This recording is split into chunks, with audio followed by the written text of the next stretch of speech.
A devastating fire at Birch by Romeo Lane, a popular nightclub in Arpora, which is 25 kilometers from Panaji in Goa, claimed 25 lives and triggered one of the most significant criminal investigations in the state. Fireworks were the likely cause of the blaze, and the tragedy was compounded by the structural deficiencies of the club.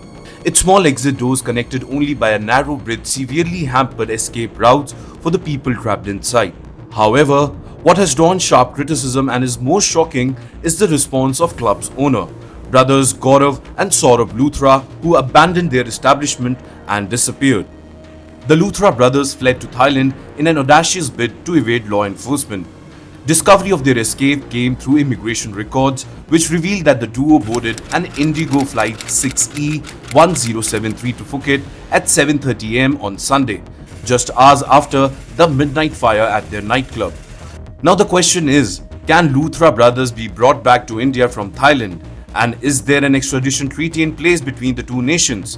Well, the short answer is yes.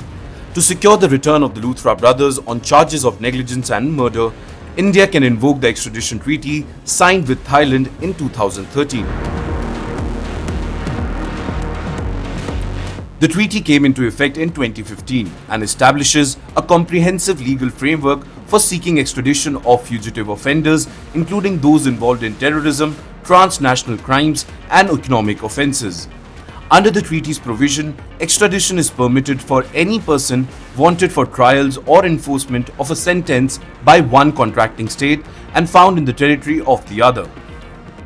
Critically, extraditable offences must be punishable by imprisonment or deprivation of liberty for at least 1 year, or by a more severe penalty under the laws of both states.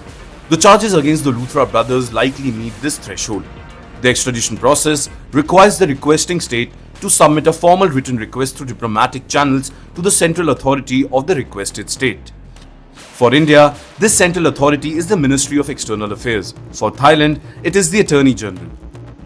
The request must include a detailed description of the person sought, a comprehensive statement of facts regarding the offence, the text of the applicable laws, and the documentation of any statutory limitations on the proceedings. In cases of urgency, India can request provisional arrest of the accused. If the central authority requires additional information, it may request clarification within a specified time frame. All supporting documents must be translated into the official language of the requested state. Once extradition is approved, the requested state surrenders the person from a mutually agreed departure point. Well, as of now, a lookout circular has been issued against Luthra brothers, and efforts are underway to seek the help of Interpol and the Central Bureau of Investigation to bring them back.